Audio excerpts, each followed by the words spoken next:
Unit fourth, दो चर वाले रैखिक समीकरण एवं असमीकरण। दो चर से मतलब क्या है, यहाँ पे एक्स वाई जैसे ये चर होते हैं ना, ये दो पद होते होंगे। जैसे एग्जांपल ले लेते हैं, यहाँ से होंगे a x plus b y plus c equal 0। तो यहाँ पे ये दो चर पद है, एक्स और वाई चर है और ये एच चर पद है, मतलब दो चर वाले समीकरण है। तो दो चर वाले समीकरण होते हैं ना, इनके सॉल्यूशन कैसे होते हैं, जैसे ये a1 x b1 y और c1 ले लेते हैं। इसी प्रकार a2 x plus b2 y plus c2 equal में 0। ये दो समीकरण हैं। तो इनके सॉल्यूशन क्या होते हैं, तीन प्रकार के सॉल्यूशन होते हैं। या तो होगा एक सॉल्यूशन जिसे अद्वितीय हल भी कहते हैं, या होंगे अनंत, और या फिर कोई हल नहीं होगा। जैसे मान लो अगर यहाँ a1 अपॉन a2 बराबर है b1 अपॉन b2 बराबर है c1 अपॉन c2, अगर ये है तो क्या होगा, समपाती रेखा होगी। रेखा कौन सी होगी, समपाती रेखा। और हल क्या होगा, इनके अनेक हल होंगे। अनेक हल क्यों होंगे, जैसे मान लो ये ग्राफ है, तो यहाँ पे अगर a1 ये कोई रेखा है इससे, और संपाती मतलब दूसरी रेखा भी इसके ऊपर होगी। अगर इसके ऊपर रेखा होगी तो ये भी पॉइंट, ये भी पॉइंट, मतलब जितने भी पॉइंट है वो सारे हल होंगे। हल का मतलब क्या होता है, जैसे दो रेखा जिस पॉइंट पर क्रॉस करती है ना, वही उसका हल होता है। तो ये तो हो गई एक। और ये होता है रेखा का प्रकार कौन सी है, संपाती रेखा, और ये होता है हल। अब मान लो दूसरे, अगर ऐसा है a1 अपॉन a2 बराबर है b1 अपॉन b2, लेकिन c1 और c2 बराबर नहीं है इसके, तब क्या कौन सी रेखा होगी, तब होगी समांतर रेखा। कौन सी, समांतर रेखा। अगर ऐसी होगी ना तो कोई हल नहीं होगा, कोई हल नहीं। कोई हल क्यों नहीं होगा, इसको भी ग्राफ से समझते हैं। जैसे मान लो ये कोई एक रेखा है और ये इसके समांतर एक और रेखा है। अब जब ये समांतर है, किसी पॉइंट में मिलेगी नहीं। समांतर का मतलब होता है लास्ट स्टार टू लास्ट तक समांतर ही है। तो ये अगर मिलेगी नहीं तो इसका कोई हल नहीं होगा, इसलिए इसका कोई हल नहीं होता। अब तीसरी, अगर ऐसी है a1 अपॉन a2 बराबर नहीं है b1 अपॉन b2, तब क्या होगा, अगर ऐसी है ना तो इसका मतलब है प्रतिच्छेद रेखा होगी। कौन सी रेखा होगी, प्रतिच्छेद रेखा। और अगर प्रतिच्छेद रेखा है तो इसको बोलते हैं अद्वितीय हल, या फिर इसको ये भी बोलते हैं कि सिर्फ एक हल। इसका वो एक ही हल होगा, कोई दूसरा हल नहीं होगा। प्रतिच्छेद रेखा कैसे होती है, जैसे ये मान लो है, तो एक रेखा कोई ऐसे निकल रही है, दूसरी ये निकल रही है, तो ये सिर्फ इस एक ही पॉइंट पे टच हो रही है। और अगर इस पॉइंट पे टच हो रही है, इसका मतलब इसके अलावा इसका कोई सॉल्यूशन नहीं होगा। तो ये रेखा तीन ही प्रकार की होती है, इसके अलावा कोई चौथा नहीं होता है, ध्यान रखना। ये मान लो अगर आपको दो इक्वेशन दी गई है, जैसे एग्जांपल से समझते हैं। एग्जांपल ले लेते हैं, जैसे एक इक्वेशन दी है x प्लस 2y बराबर 4, और एक है 2x प्लस 2y बराबर 4। तो a1 अपॉन a2 तो 1/2, b1 अपॉन b2 2/2, और c1 अपॉन c2 4/4। तो इसको और क्या लिख सकते हैं, एक ये बराबर नहीं इसके, और ना ये इसके बराबर है। इसका मतलब क्या हुआ, a1 अपॉन a2 बराबर नहीं है b1 अपॉन b2 के, तो मतलब इसका क्या होगा, सिर्फ एक हल होगा, सिर्फ एक हल। ठीक है। इसी प्रकार दूसरा एग्जांपल ले लेते हैं। जैसे x प्लस वाई बराबर 3 और x प्लस वाई बराबर 4। तो इसमें क्या हो रहा है, a1 अपॉन a2 एक है, c1 अपॉन c2 ये भी एक है, लेकिन ये क्या है 3/4, मतलब ये बराबर नहीं है। a1 upon a2, b1 upon b2 और c1 अपॉन c2 इसके इक्वल नहीं है, इसका मतलब इसका कोई हल नहीं होगा। सीधे इससे कंपेयर करके पता चल जाएगा कि इसका हल होगा या नहीं होगा। अब मान लो इसको अगर ग्राफ में बनाते हैं तो क्या होगा, जैसे ये है x की वैल्यू, अगर 0 रखते हैं तो y की वैल्यू 3 आएगी। इस इक्वेशन से x और y की वैल्यू निकालते हैं। अगर 0 रखेंगे x तो y 3 होगा, और y अगर 0 हो तो x 3। इसी प्रकार इसका भी लिख लेते हैं, अगर x 0 है नीचे वाली का तो y 4, और y अगर 0 है तो एक्स क्या होगा 4। अब ये है ग्राफ 1 2 3 4 1 2 3 4, तो एक तो क्या था 3 3, जैसे ये है इसका, और एक 4 4 पे, तो मतलब ये रेखा कहीं टच नहीं करेगी, और अगर कहीं टच नहीं करेगी तो इसका मतलब इसका कोई सॉल्यूशन नहीं होगा। ठीक है, एग्जाम्पल करते हैं, जैसे तुम्हारा एग्जाम्पल है, एग्जाम्पल करते हैं, यूनिट कौन सी है, चौथी यूनिट का मतलब 4.1 का पहला एग्जाम्पल करते हैं। पहला इसमें पूछा है कि बताओ कोई रेखा संगत है या नहीं, तो दे क्या रखा है 2x माइनस का 3y बराबर 8, और दूसरी इक्वेशन है 4x माइनस 6y बराबर 9। तो वही कंपेयर करो, इसमें a1 क्या है, a1 बराबर 2 है, b1 बराबर माइनस का 3 है, और c1 क्या है 8। इसमें a2 बराबर क्या है 4, b2 बराबर है माइनस का 6, और c2 बराबर है 9। तो a1 अपॉन a2 क्या हुआ 2/4, c1 अपॉन c2 क्या हुआ माइनस का 3/6, और c1 अपॉन c2 हो गया a। तो इसको क्या लिख सकते हैं 1/2, इसको भी माइनस से माइनस कट जाएगा 1/2, और ये 8/9, तो ये तो इसके बराबर है, लेकिन ये इसके बराबर नहीं है।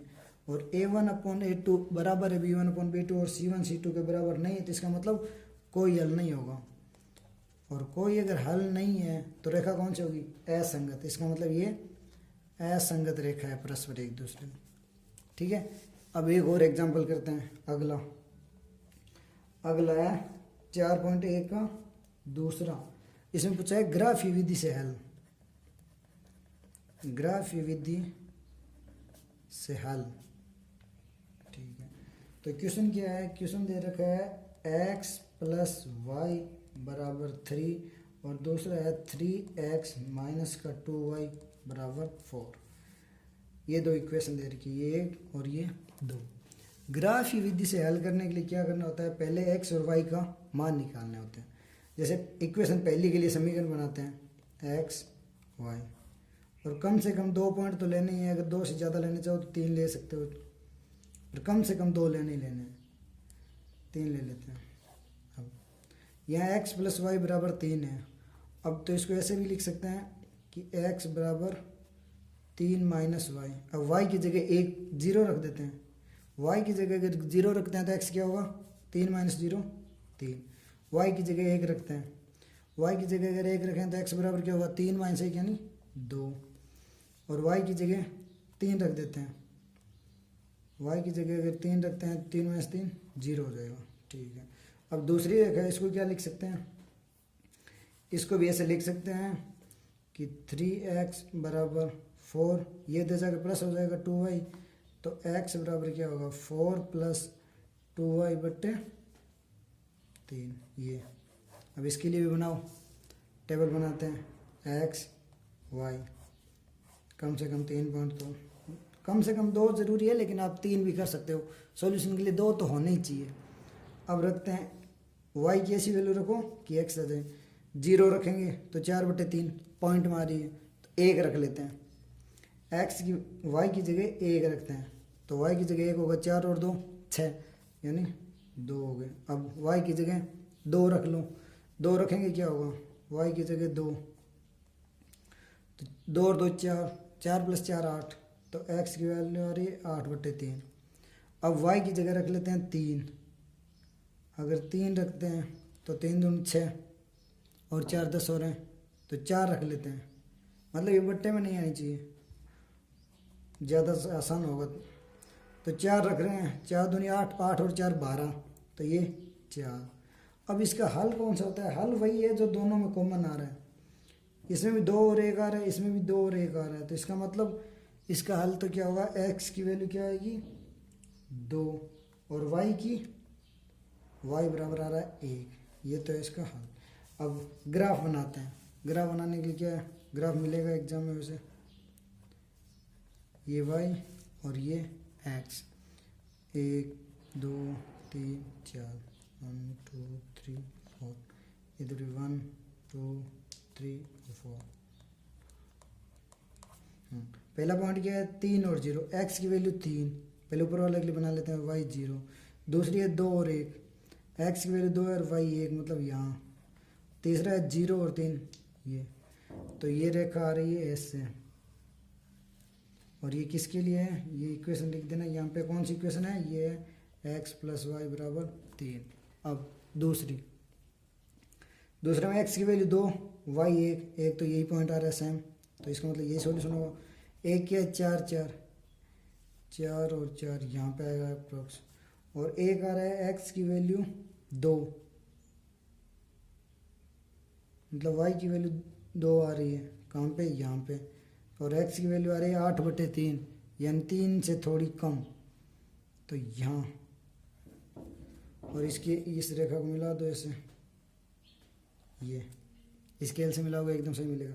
और ये रेखा कौन सी है, 3x माइनस का 2y इक्वल 4, ये इसका ये रेखा। तो ये जहाँ पे क्रॉस करती है वही इसका सॉल्यूशन होता है, और जो दोनों में कॉमन होगा वही इसका क्रॉस होगा। ये तो हो गया सॉल्यूशन। अब इसको तो इसकी प्रकृति क्या होती है, हल की प्रकृति क्या था, वही a1/a2 बराबर b1/b2 बराबर में c1/c2 पुट करना है। तो a1/a2 क्या होगा 1/3, b1/b2 क्या होगा 1/-2 और c1/c2 3/4, मतलब कोई बराबर नहीं है, और अगर बराबर नहीं है तो अद्वितीय हल। ठीक है, ये तो हो गया इसका हल। अब एक ट्रिक बताता हूँ चेक करने के लिए। ट्रिक चेक कैसे करें, या फिर इसको चेक भी लिख सकते हो, चेक कि अपन ने जो क्वेश्चन किया है वो सही है या गलत। उसके लिए ना डायरेक्ट तुम कर सकते हो, जैसे इक्वेशन क्या थी अपने पास थी x प्लस वाई बराबर 3, और दूसरी इक्वेशन थी 3x माइनस 2y बराबर 4। तो वही जो विलोपन विधि होती है उससे डायरेक्ट x और y की मान निकालो, और जो वैल्यू आ रही है तो इसका मतलब सही है। तो इसको क्या कर सकते हैं, 3 से गुणा या 2 से गुणा करके ऐड कर दो, तो 2x प्लस में 2y बराबर 6, सीधा जोड़ दो, जोड़ने पर ये कैंसिल हो रहा है, 3 और 2 5x बराबर 10 यानी x की वैल्यू 2, और x की वैल्यू इस इक्वेशन 1 में पुट कर दो, तो क्या आ रहा है मतलब 2 प्लस वाई बराबर 3 यानी y बराबर 1, और यही अपना सॉल्यूशन था इसमें से। मतलब इससे आप चेक कर सकते हो, अगर ये और वो दोनों सेम आ रहे हैं इसका मतलब आपका सॉल्यूशन सही है, वरना गलत है। अब क्या है, क्वेश्चन है 4.1 का तीसरा, आलेख की विधि से हल ज्ञात कीजिए, वह उन बिंदुओं के निर्देशांक भी ज्ञात कीजिए जहां पर इनके द्वारा निरूपित रेखा वाई एक्स को काटती है। तो आलेख की विधि मतलब ग्राफी विधि से, ग्राफी विधि से हल तो अभी बता ही दिया। अब इसके बाद क्या है कि वो बिंदु ज्ञात कीजिए जहाँ पे ये वाई एक्स को काटती है, और इसके लिए कुछ नहीं है, सीधा सा पॉइंट लिख लो। अगर इसके लिए वाई एक्स का काटना है, इसका मतलब एक्स बराबर 0 रखो। एक्स बराबर 0 रखने पर y का जो मान प्राप्त होगा ना, y का मान वही होगा उस बिंदु पे वो पॉइंट काटेगी। जैसे इसमें पुट करते हैं x बराबर 0, तो 3 × 0 बराबर प्लस में 2y बराबर 12, तो y बराबर 6। तो एक पॉइंट क्या हो गया 0 और 6, और दूसरा इसमें अगर 0 पुट करोगे तो ये 0 हो जाएगा, तो माइनस का 2y बराबर 4 यानी y बराबर माइनस का 2। तो एक बिंदु हो गया 0 और 2, बस यही है और कुछ नहीं है। जहाँ मतलब अगर वाई एक्स के पॉइंट ज्ञात करना है तो एक्स की जगह 0 पुट करना और वाई की वैल्यू आ जाएगी, ये इसका सॉल्यूशन है, ये और ये।